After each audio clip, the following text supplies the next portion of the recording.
You're now live. Hello. Yep, you're good. Hello, everybody. This is Jonathan Freeman.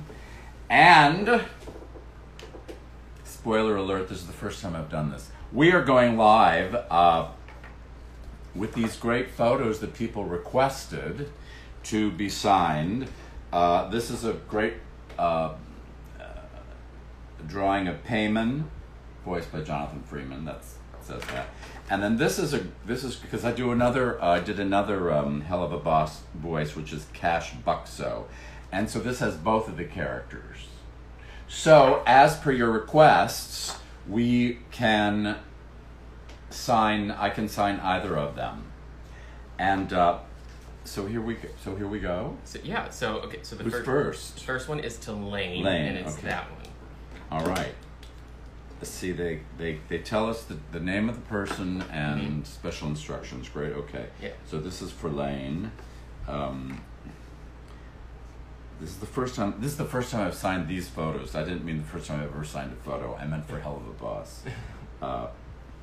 Okay, for Lane. All right. In gold. Lane, thank you. So the next Peter. one is going to be to Peter, and to Peter. Okay, for Peter.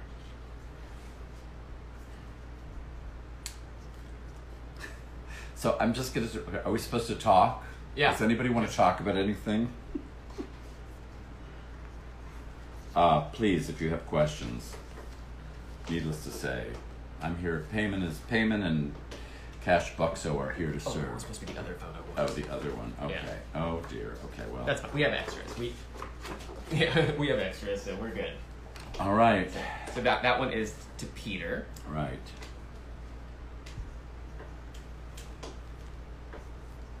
So number 9.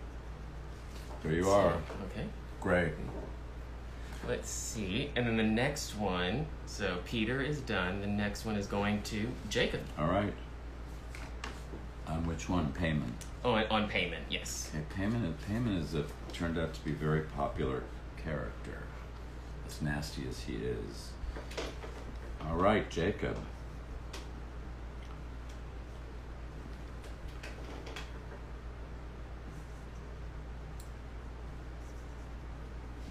Terrific. Okay. Thank you, Jacob. The next one is for, and it's going to be the one with Buxo, and that's to Connor. Connor.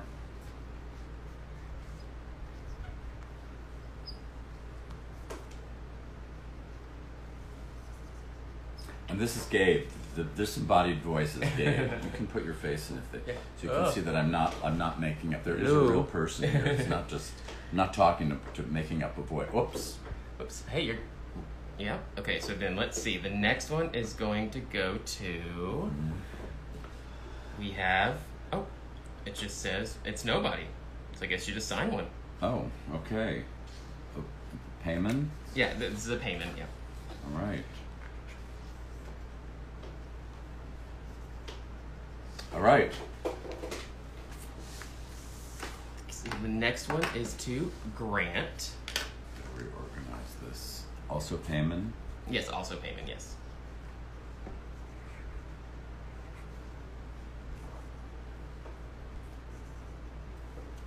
All right. Okay. So Grant, the next one is another payment, and it's for Devin. Devin. Thank you, Devin. That's very nice. I'm glad that you like it. It is an interesting show. Very. I have to say. I had no idea what to expect when I was working on it. I have to be honest. I had no idea. And this is for... So this is, another payment for Gordon. Okay. Gordhan. Lovely. Thank you, Gordon. And then the next one is going to be for Adam.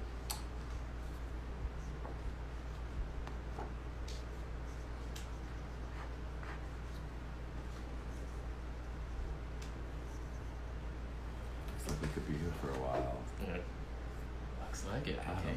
Yeah. So the next. Thank you, Adam. Next one's another payment, and it's Lucas. Lucas. Yeah.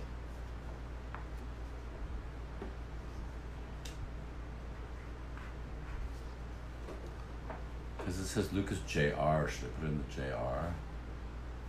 Sure. Yeah.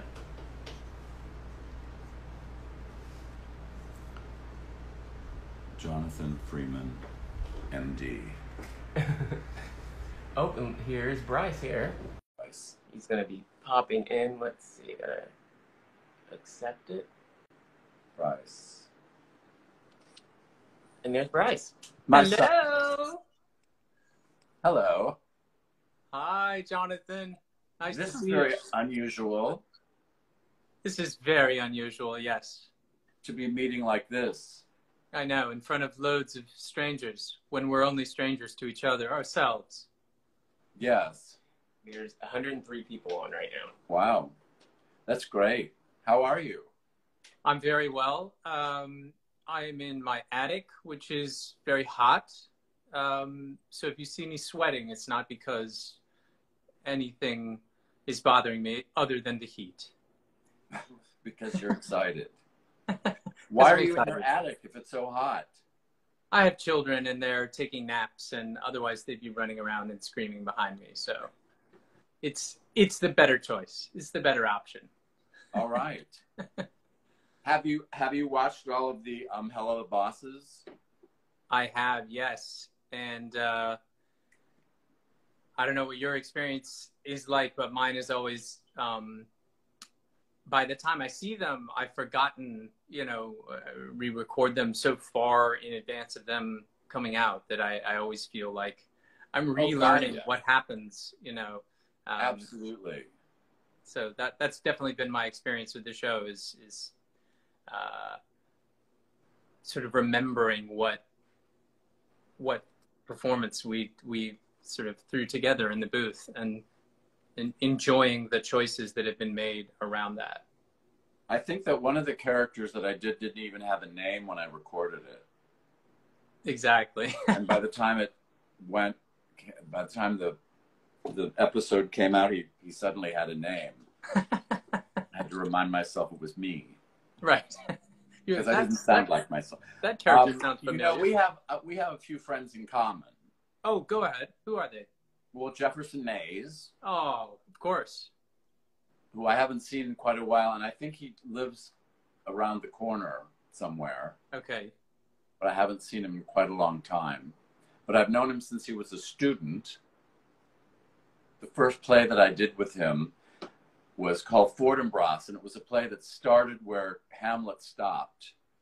And he played Osric, who has quite a small part in Hamlet and had quite a large part in Fortinbras.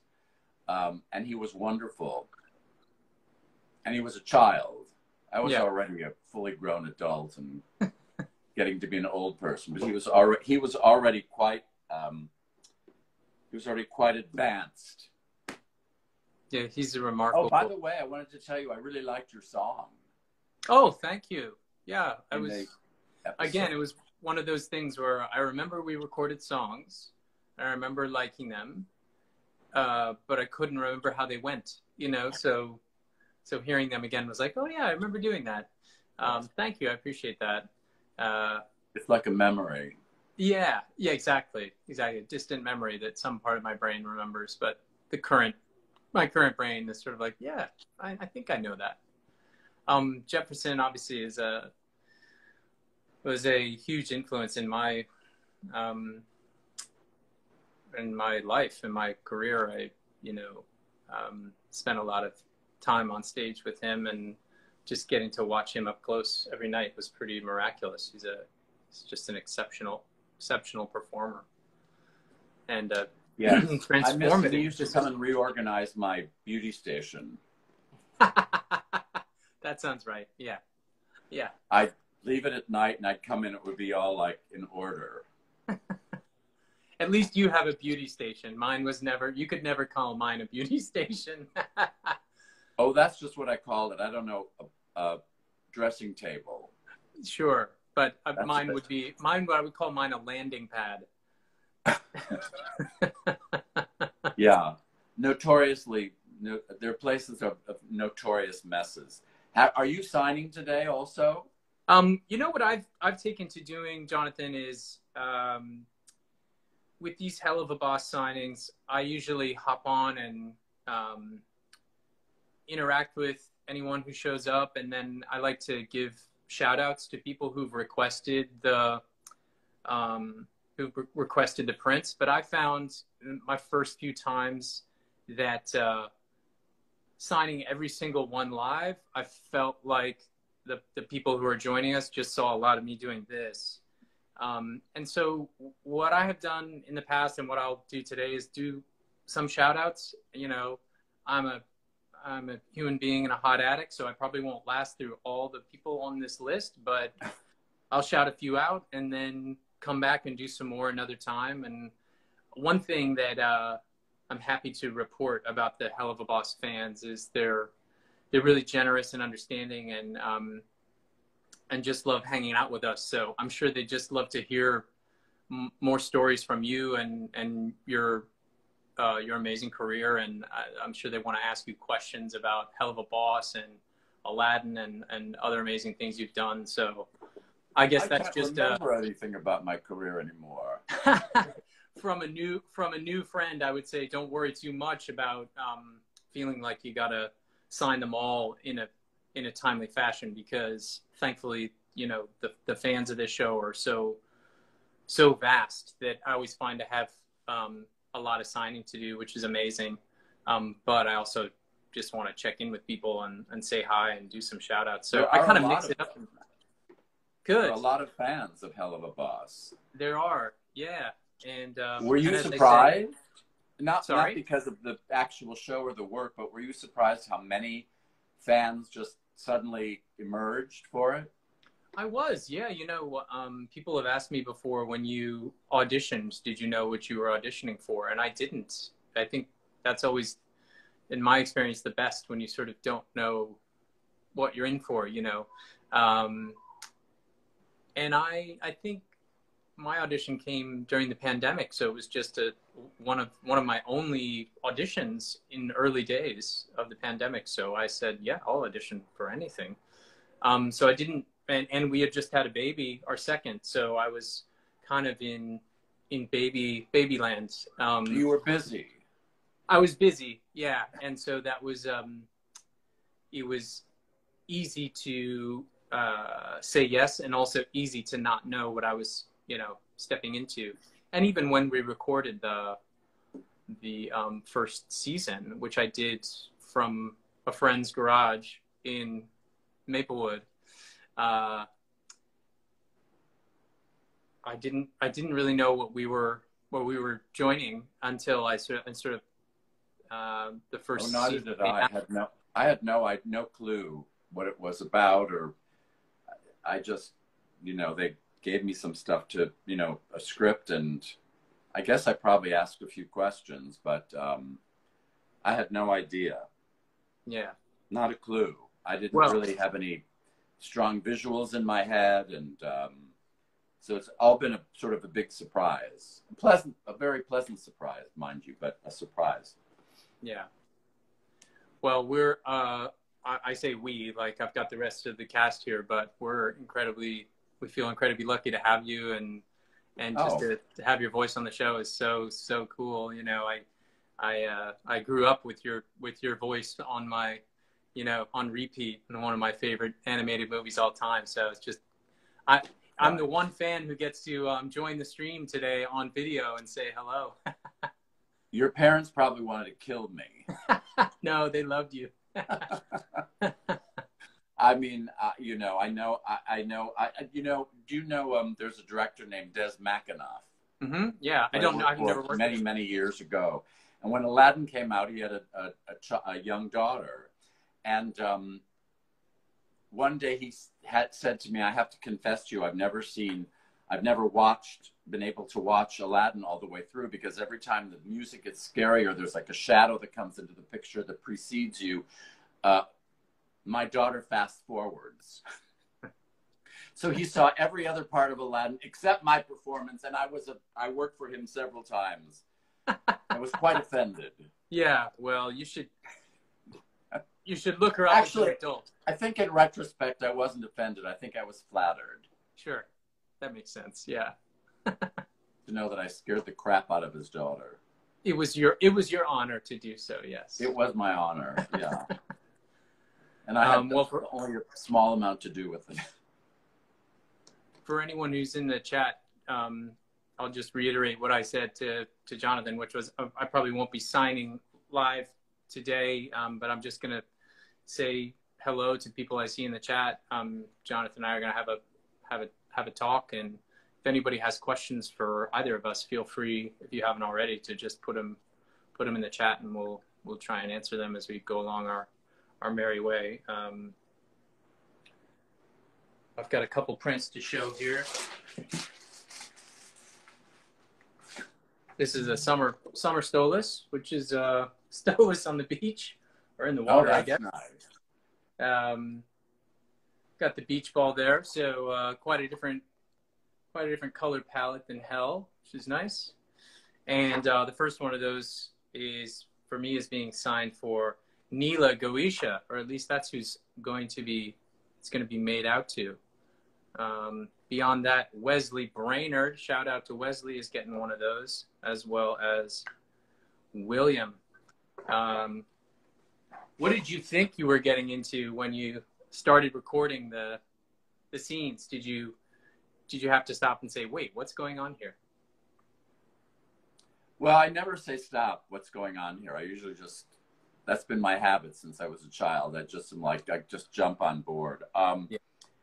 So no, I didn't say stop, what's going on. I did after the fact think to myself, what did I just get involved in? What tsunami have I jumped into this time? Yeah. No, it was kind of fast and furious and kind of exciting. And in fact, I'm not even sure that I knew that I was going to be playing this other character. And so that was fun. Just to, jump in and try something new. I honestly had no idea. Yeah. I have no idea. And I got involved just because of other people who were involved with the project. And they said, you should do this. And I always say yes. It's gotten me into trouble many times, but I always say yes. And at this stage of my life, I figured, there aren't very many things that terrify me. So I thought, what's the worst thing that could happen? Right. It could be could be a great success, and apparently it is. Yeah. It is an odd premise. I thought that, initially it was a very peculiar idea, and then the more I thought about it, I thought it's actually a brilliant idea. Hmm. And the more I read about it and sort of got involved with it, I really got excited, and I thought, yeah, why not? That's what happened. Yeah, it's. Did you have any backstory, or did you know anything about it, or? No, the description for the character when I got the audition, the sort of character description was for the voice was halfway between King George in Hamilton and Monty Navarro in A Gentleman's Guide. And I said, well, okay, I think I've got 50% of that. 50% of that I think I can get, and I'd love to play King George at some point. So, yeah. But beyond that, I didn't really know much about. I think there may have been a pilot up online and that I may have watched a little bit of, but I actually don't think I had time to do that because we had just had our son, and so I was literally just kind of throwing an audition together, and then after recording, actually, I remember being in the booth saying, "Sorry, what?" There's a moment in the first season where my character Stolas is on the phone with Blitzy, and is having a very X-rated conversation on the phone, which all gets bleeped out. But in the booth, they asked me to just improvise something. So it was one of the first things I had to do was sort of improvise an X-rated, you know, phone conversation, sort of dirty talk on the phone. I remember thinking, oh my goodness, what am I doing? I'm so tired. We're in a pandemic. I'm in my friend's garage, and here I am talking dirty to an imp from hell. This is brilliant. The moments in your career where you never could have predicted you would be. And then after doing it, and after the first episode or 2 episodes came out, then I sort of got a sense of the universe we were talking about. And since then, it's just been a joyous ride with the fan base and the creators and the other cast members. It's just been an unexpected, lovely little gift from the universe. Was the X-rated phone conversation scripted, or did you have to make it up? No, I had to make it up. And they were like, they didn't, again, it was our first time working together. And I think it was probably in our first hour that I was doing that. So we were still sort of learning each other's rhythms. And, you know, I was feeling that thing that maybe you no longer feel, but maybe once felt, which was that sense of like, do I really belong here? You know, that imposter complex that we all have. Yeah. And so I was in that first hour of like, oh, they're going to fire me at the end of this. And so, yeah, they asked me to just improv, and I improv a little, I forget exactly the prompt, but it was like a sort of like X-rated sexy call, like telling him what you want to do to him tonight sort of thing. But they didn't give me they didn't give me a time limit. So I just kept going and thinking, oh, they'll cut me off, but they didn't. So I just, you know, I went on some audacious rant of sorts that I think eventually landed in some place where I could no longer reasonably make sound. And they ended up using a part of that improv. You know, they ended up bleeping most of it, but just picking out little parts of it such that it is so bizarre and weird that it's funny. So yeah, that was my introduction to Helluva Boss, really, was that moment. And I've enjoyed being like in hell ever since. Well, you know, I discovered years ago, I had one scene in a film in which I had to talk a dirty blue streak, and it wasn't scripted. Mm-hmm. This is why I asked you this. And I realized early, it was a movie called Homeboy, starring Mickey Rourke. The last time somebody had looked it up or something, I'm in the credits, and I think that scene is not even there. It was so filthy. I'm serious. And I realized once I started, and I was embarrassed a little bit at the beginning, and then once I got going, I was like, you know, you can make anything, you can say anything and make it sound dirty. Yeah. Like I was describing, at one point I was describing certain sexual positions, and I referred to one as turtling. And I just made it up, you know, yeah. Lobstering, turtling, whatever. And then we got to the end of a take or something like that, and some crew guy like tapped me on the shoulder and said, hey, what's turtling? It's like, I have no idea. I just made it up, man. I don't know. You're like, Google it, man. So, but anyway, my point is, you really can make anything sound dirty if you just commit to it. Is this what we should be talking about in Instagram? I don't know. Yeah, it's the fan base. The fan base want to hear. They just want to hear us talk. Yeah, I mean, I don't want to keep you from signing all your prints, but it's more.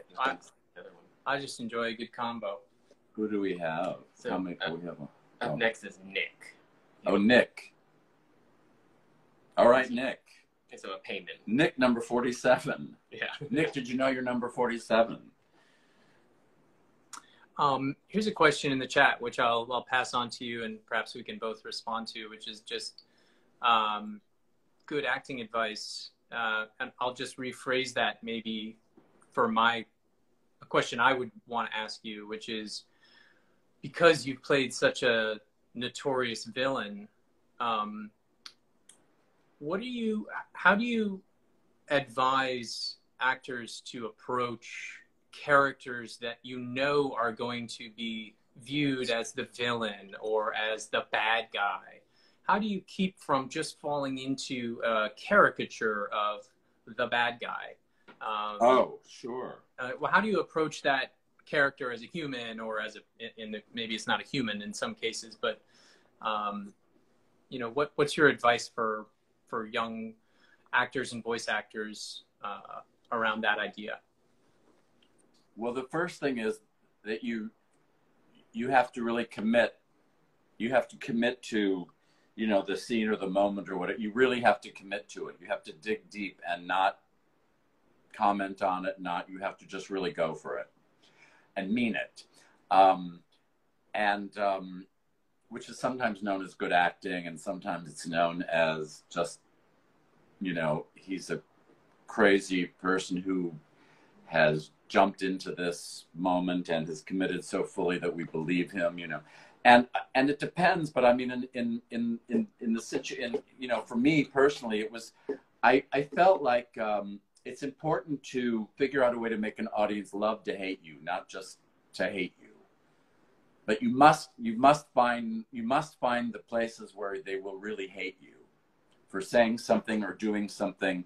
I mean, in the case of animation, they make that decision for you, the doing. But you really have to make, I think you have to find a way to make people really love. They have to love how nasty you are. They have to fully enjoy the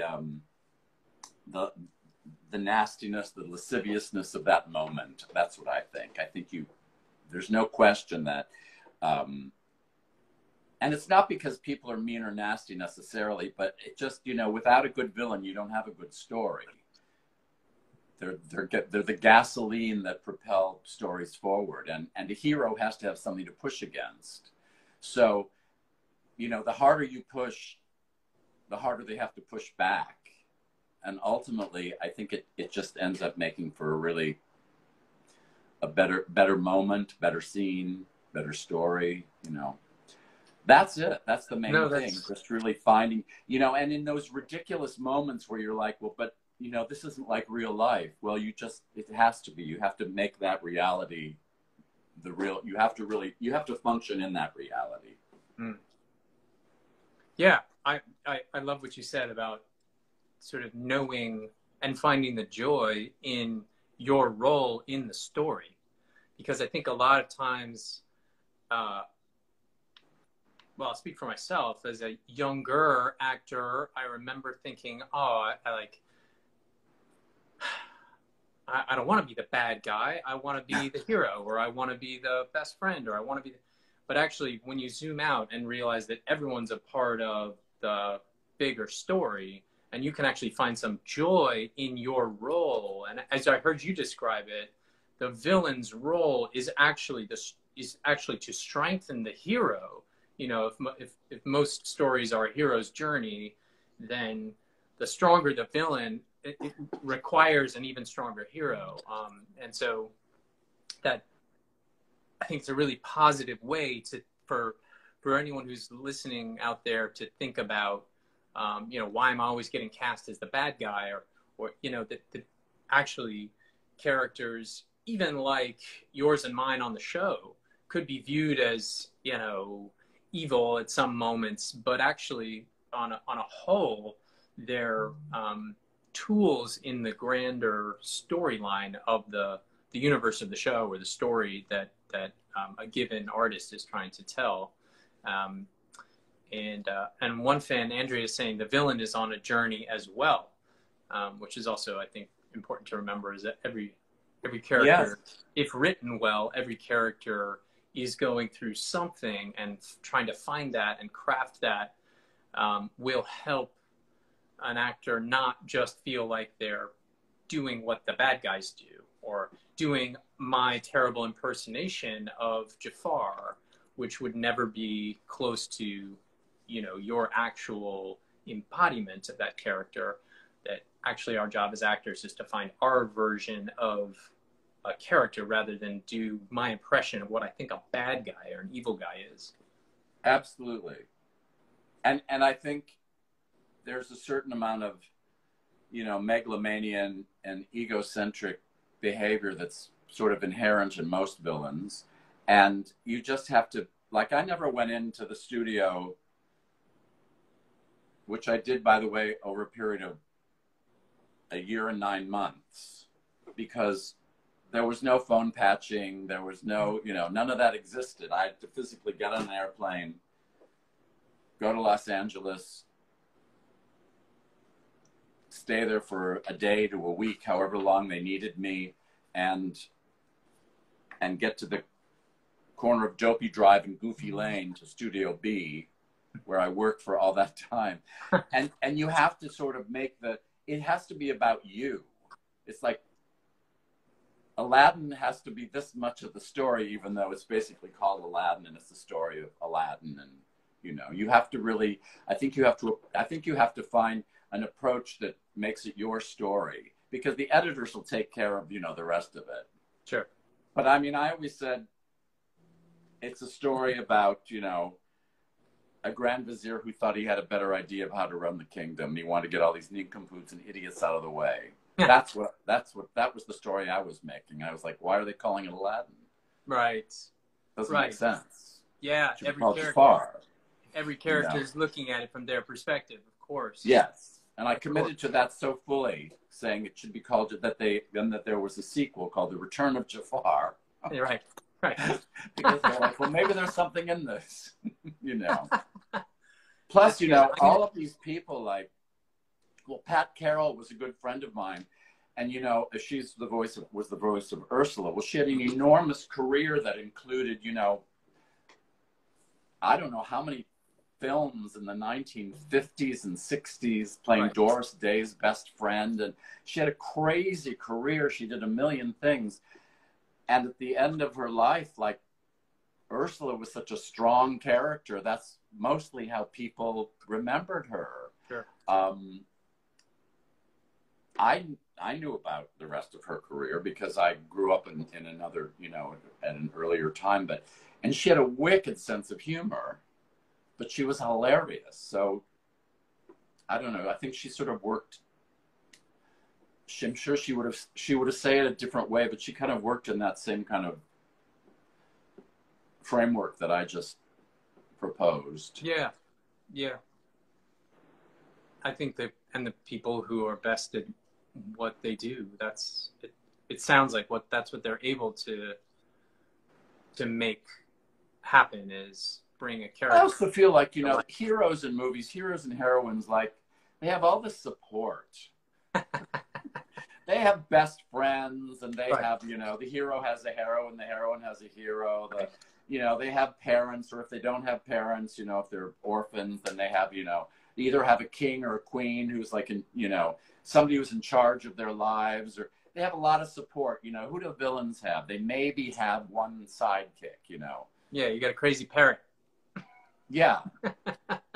So did Maleficent. She had a crow, a talking crow, But I have to say, those characters were always more interesting to me, even as a kid. I mean, I spent a lot of time when I was in my teens and probably up till I was about 30 years old, playing roles that I really I thought were boring. They didn't challenge me. And I was very happy to get to a certain point in my life when somebody recognized that I had something else to offer. And it was a big turning point for me when that happened. And I was so grateful for it. Because I grew up loving the villains in all of the Disney movies. I grew up loving all of them. And not because I was a mean kid, but I just liked everything about them. The scale of their lives, the fact that they had, talking animals. They always looked like they were having more fun, like they had better food. They always had a lot to drink. Yeah. That looked like a lot of fun. They had much better wardrobes. They were definitely living the YOLO lifestyle, the sort of like going down in flames, you know. Yeah. Yeah, that makes sense. That was important to me somehow. I don't know. It really spoke to me. I was like, that's so great. I want to be able to do that. And then I did. Other than Jafar, what are some of your favorite, you know, performances you're most proud of, or favorite of mine memories as a performer that people you know, don't often bring up first? Oh. Well, you mean my performances? Yeah, yeah. Oh. Well, you know, I did the first revival on Broadway of She Loves Me. Mm. And like people who are musical theater aficionados or just musical theater lovers, buffs, often recognize She Loves Me as being like one of the most perfect American musical theater shows. It's character driven. Every character in it it's like a little jewel box of and it's based, you know, the source material is brilliant. Yes. And that is a show that I, you know, will always remember. I got a chance to revisit it in a concert version at Caramore a couple of years later, and I still enjoyed it. It's a character that and it's a character. It's funny. That character is on stage for 20 minutes. Mm. The last scene of the first act, and I think it'll always be like one of the most memorable parts of my life, not just my career, of my life, everything surrounding it. And oddly enough, it was coming out around we were doing it around the time that Aladdin had just opened, and there was a kid who's now a famous Hollywood writer named Brad Kane who was in it playing Arpad, and he was the singing voice of Aladdin in the film. Wow. And so it was odd. We were doing a Broadway show together, and we had a movie that was opening it was just peculiar. The whole thing was peculiar. Wonderfully peculiar, but very odd. I have an interesting relationship to that show as well. I did a concert version of it. A staged concert version of it was the first job I did coming out of the pandemic. And it was... you know, we rehearsed in masks, and we were. And which character did you play, George or? I played George, yeah. Yeah. And I bet you were great. It was really fun, but it was, as I say, a staged concert, and it was like 6 shows or something, and so it was really fast. We just put it on its feet, and it was all, you know, it was still COVID days, so we rehearsed. It was staged where everybody was 6 feet from each other, you know. For the most part. And I guess the part, I remember loving the show and the music and getting to perform again, but the part that sticks in my head is because we were still coming out of things, I had grown my hair like a lot of people had. So I had this like shoulder length, you know, hair as George. And I remember having to pull it back up and pin it under this hat. And then at one point in one of the shows, of course, you know, the hat came off and my hair fell down. And it was just one of those live theater moments that you could never repeat and never get back. But it was, I agree, She Loves Me is just the jewel box, little gem of a show. There's not a part of it that you could have any issue with, really. It's just it's such a delicious morsel of the American musical theater. Yeah. And, that's really amazing to hear that you have a personal connection to it as well. I'm sorry, say that again. I said it's just wonderful to hear your personal connection to it, and reminds me how shows live in our memory in certain times in our life. And the context. So much heart. It was just a gorgeous production. It was a lot of people have a lot of different memories about that. Also, I mean, the company was Boyd Gaines, Judy Kuhn, Howard McGillen, Olympia Dukakis' husband, Louis Zorich, Lee Wilkoff. It was just like we had like a perfect company, and we started off Broadway at the Roundabout, and then it transferred before the Roundabout was on Broadway. Right. Now they're sort of permanently there, but we transferred to a Broadway house, and we transferred to the, oh God, what was the name of the theater? And on Christmas Eve, those are the days we had shows on Christmas and Christmas Eve. And on Christmas Eve, we had a Christmas Eve show, and it had not snowed yet. And the whole entire house right, stage left, were all the exit doors to the street, to 47th Street. And, you know, the end of the show, it's just George and Amalia in an embrace, and it's snowing. Yeah. And we came out for curtain call, and the ushers had opened all the doors, and it was snowing outside. Yeah. And, you know, that's something also that I'll never forget connected. There are a lot of those connected to that show because of a lot of things, and that was certainly one of them. It was such a great thing to happen. And on Christmas Eve, and to come out and see the snow, I don't know, it was just, there wasn't a dry seat in the house. Yeah. I had a moment like that when I did Holiday Inn, and I was singing White Christmas on Christmas Eve, and it was snowing that night. I had a similar memory of that, a memory of like, well, I'll never forget getting to sing White Christmas on a Broadway stage when it's snowing outside. Like, that's pretty cool. That is pretty cool. Hold on, I'm having a technical problem, I think. Oh, okay. No problem. I think so. Yeah, okay, yeah, okay. It's tight. It's tight. Sorry. Oof. I was slipping.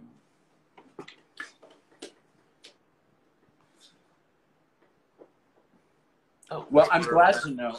Oh, there it goes. Okay. Oh, is it up? Yeah. I'm glad to know that other people have had a similar experience with She Loves Me, because it's one of those things that I have such a strong connection to the show that it's almost hard to talk about it with people unless they know the show well, or they've done the show. And Jerry Bach was still alive. Mm-hmm. Barbara Cook was still alive at the time. A lot of the original cast was still alive. And one day we were all like rushed into another room.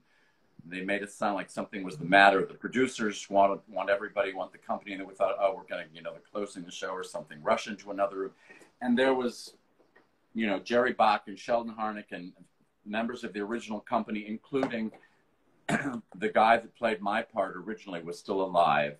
Wow. Because it was the anniversary or something, and they had a big cake, and it was, I don't know. Yeah, a sense of history. Go on. You had a sense of history of the show being sort of passed on from those originators. It felt like it was being passed on to us in a way, and because it had been in those days, I think they waited 25 years before they would revive something. Sure. And so it had been at least 25 years, I guess. I don't know. Good memories. I've seen some people in the chat asking about signing, so perhaps we should do a few more signatures and shout outs here. Okay. This one is Madison. I have Madison. Who do you have? I have a print for Angel E, as well as Shane and Lucas JR. If you're in the chat, guys, and you have a specific shout out you're looking for, put it in the chat, and Jonathan and I will try and see it so we can say hello and say thank you to you personally. Otherwise, I'll just keep running through some names. As I said before, I'm probably not going to get to everybody. Yeah. Oh, so I just signed something for James. There it is. There you are. I've got a shout out to Clara, and also to someone would like a print signed to Classic Channels. Hello, my name's Aria. Aria, shout out to you. Jackson Rogers, Lucas. I'm sure there's one for Maddie somewhere. Sophia. We're seeing all your names in the chat. Grateful for you guys. Well, this is for Connor. Connor, wherever Connor may be. Connor, Classic wherever you Channels are. in the I just chat. signed Awesome. your picture. Zen. I've got That's good. a shout out for Paige Glippa. Now, here's a name that I don't know how to pronounce, which happens quite a lot because we have an incredible international audience. So somebody in the chat can help me pronounce this. It's Loic, but the I has two little dots over it. So anybody who knows how to pronounce that name, please give a help. I've got Victor Rodriguez. Oh. So, .s. Oh, this is, well, here's our name, Zen. I believe it's Zen, even though it's a double N. Zen. Or Excellent. Zen. Thank you, Zen. And Alicia. You've got Alicia. Or And I've Alicia. got Alyssa. Alyssa Aguilar here. Shout out to you, Alyssa. Here's a good one. Nidus. Tyler Bright. Zaza says, hoot hoot, could you sign the infamous never seen a real demon before? Thanks for making me laugh and cry. Thank you, Zaza. Yes, you sort of made me cry too. Did I? I'm so sorry, or I'm so happy. I'm so sorry. No, that Oh, is. Chris H. I've I got. wonder if I'm supposed to write to him, and when I write on here, I'm supposed to put for Chris H. I tend to try and personalize. If people have put the name down, I try and put it on there for them. But I say that's up to you. Tova Wolf would like me to write. Tova Wolf is a fellow demon. So some people ask for specific, special instructions about what they want written on theirs, and then other fans just leave instructions or messages in the form itself. Let's see. I see one for Malicia. I haven't gotten to you yet, Malicia, but I'm sure you're there. And happy birthday to Aria. What is this? well, I mean, if you want to, you can, but Andrew said that's optional. To what?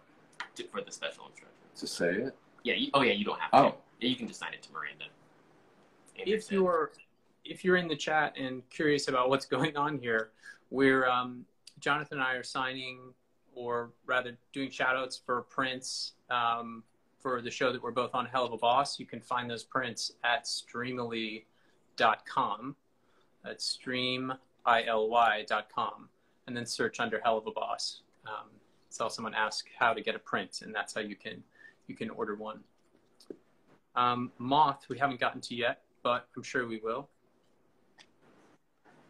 Shout out to Well, Miranda wanted me to write something inspiring or uplifting. Okay. So I will, Miranda. That's the other thing I do, Jonathan, is sometimes I don't want to rush those things for people. So that's why I kind of do some shout outs and then hop offline and do those special messages. I don't want to tell you how to do it, but I'm just letting you know in the past what I have found helpful. It's a lot. It's a lot. Yeah, it's a lot. And also to try and keep up with the people who are here, currently 111 people here. So just saying hi to all of them as well. Shout out to Jack Byrne and Trinity Clink. Okay, so, Christina. Amy has ordered. Got another print to show here. Here's a Stolas that Jonathan's character would most recognize. There's baby Stolas there. Yeah. That's great. So Nice. Amy's going to be getting one of those signed by me.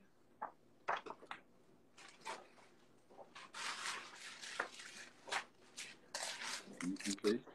Oh, no, you're good. I marked it. And this is also a new one. This is a duo print with Stella. That's I like that one. Yeah, Stella's post blowout fight.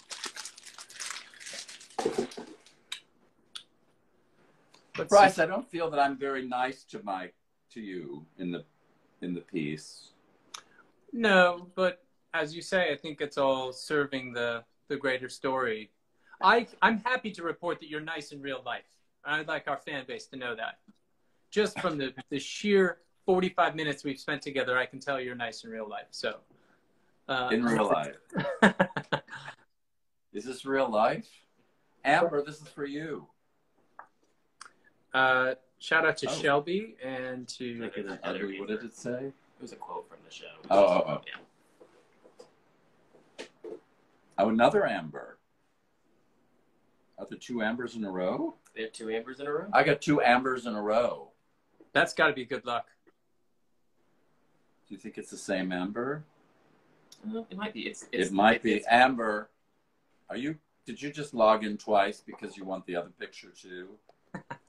Maybe. How wonderful. We've got a shout out for August and Crystal Helms, Noah Campbell, Courtney,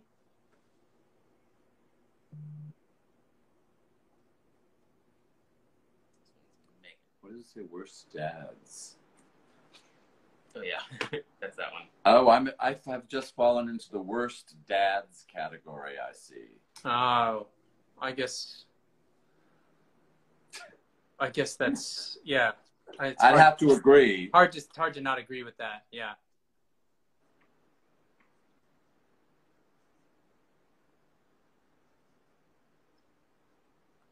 Shout out to Ozzy and Christian Boyd.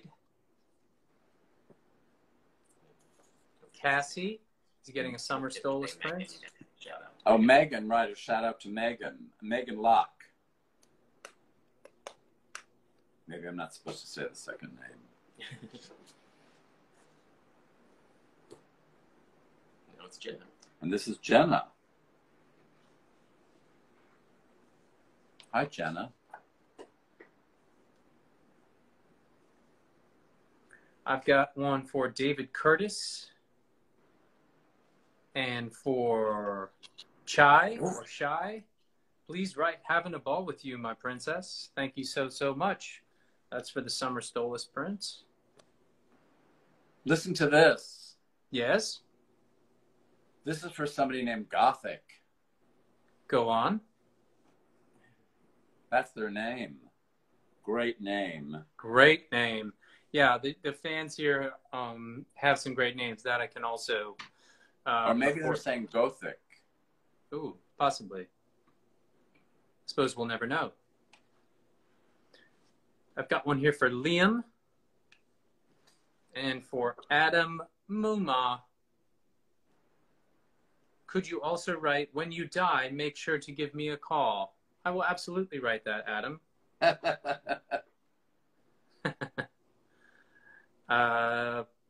Print for Brendan Clayton and for Haley. If you figure that out, Bryce, how to give them a call, will you let me know? I will. Yeah, definitely. That one is for William. William.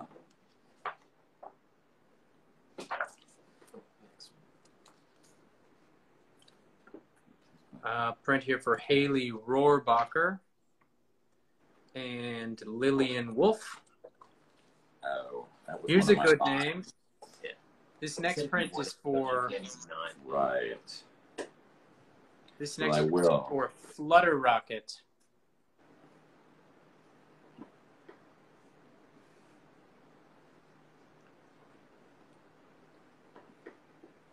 Adam requested that I write a line, which I think I say, "We're so good at daddying." Yes, that sounds like something my owl daddy would say. Arya of the Ars Goetia.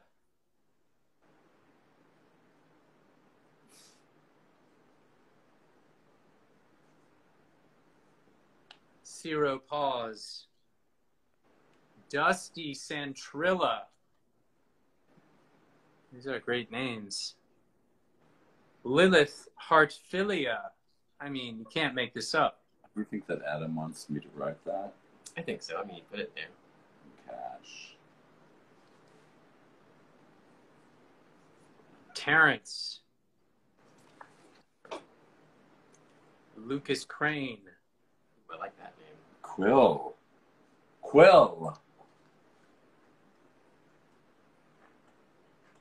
Quill is a great name.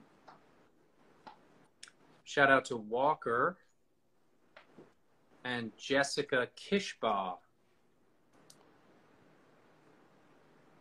What was that name? Jessica Kishbaugh. Kishba. Or Kishbaugh. Reminds me of the Casbah. Mitch Hilly. Hey, Quill. Chara. To James and Lucy. To Reagan Fialon. Fantastic. There we go. That's Kirsten. Yeah, that's the one you just said. Okay. Oh, this one is for Kirsten. Shout out to Kirsten, you're number 15. Crushing it. I guess that's is that how they keep track of the addresses, I guess. Oh boy.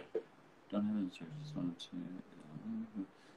And I'll hear more villainous voice in the future. Well, Isabella, that's very nice of you, and Sorry. that's not up to me. It's out of my hands. I've got a print here for Ronan Barber and also for Wyatt and Kennedy. Don't know how Wyatt and Kennedy are going to share the print, but hopefully they live in the same place. Maybe they can take turns like my kids have to do. Shout out to Emily and to Michael Hill. What does that mean? This is just Vesper. I think it's two Vesper and Millennium. Oh, got it. This Vesper. Vesper and Melina. Ethan Nathaniel Powers and to Rue. Kalia. Here's a good one. Here's a good Shakespearean name for you. Shout out to Moth.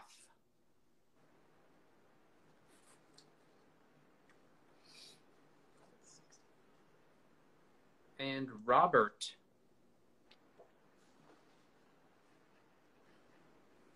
Colby and Brian.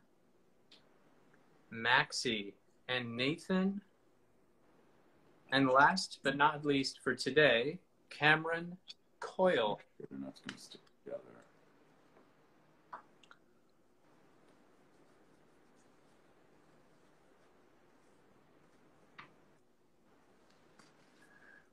So that one's Blaine and Hannah. Oh, this. You just have to say it out loud. Oh, Blaine and Hannah. Yeah. So for anybody who's watching who was hoping to hear their name said for a print from me, I'm going to hop off and continue another time. But as far as I know, Jonathan's going to carry on here. So if you're waiting for a signed print from the Jonathan Freeman, you can hang out. And otherwise, check back with me, and I'll announce another time that I'm going to hop on and do some more shout outs and conversation and signings. And as always, you can purchase prints at streamily.com/Helluva Boss if you haven't already. and usually the turnaround time on these is a couple of weeks. You know, but as I'm sure Jonathan does, we have a lot to sign. So, you know, please be patient with us. And as I know from experience, those, you know, the wrist can get tired after a little bit. So, you know. How often do you go online and do this? You know, I usually try and do an hour at a time, and I'll hop on and do an hour's worth of shout outs and say hello to people, and anybody I don't get, I'll try and schedule another time to finish that up. So, but I mean, how many times a week or a day or a month or a year? I tend to do a signing every few months, and you know, I can't do them all at once, as I said. So they space them out pretty well. Streamily does, and I'm usually playing catch up on these signings, but only because, as I've said to fans on this platform before, I like to. Oh no! So you just gotta say hi to Neil again. Neil, hi. Sorry, I didn't. I just signed 2 for you, Neil. And this is why I like to sign offline, because I like to focus, and it's hard. That's part of the reason I'll hop off and get my voice out of your ear, so you can. You're do so some distracting, more Bryce. But it's been a pleasure to hang with you and chat for a minute. And it's VIP, and there's no more VIP, so we did all the VIPs. Ah. So you can sign off too if you want. How many did we do? A lot. Oh, okay. Wow. So if you want to sign off, we can do that too. I don't know. I might sign off. Are you going to sign off now? I'm going to hop off because I got to go be a dad for a bit. But as I say to everyone here, you know, if you didn't see me sign your print or shout you out, check back on my Instagram, and I'll let you know the next time I'm going to do it. And Jonathan, it's been a pleasure just chatting with you and meeting you and getting to. Nice to meet you. Nice to meet you. Virtual handshake. Yes.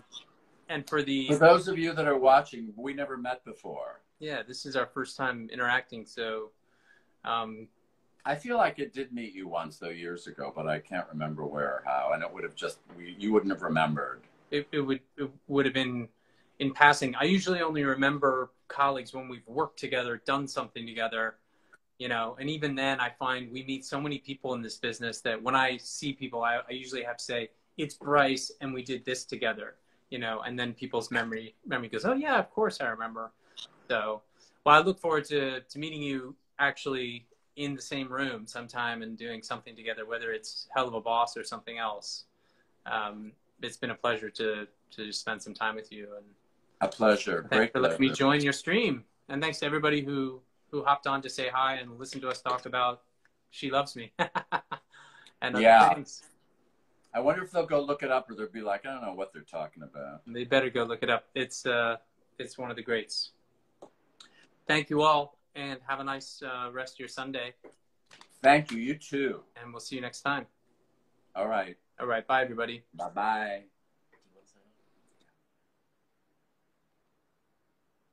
I guess no.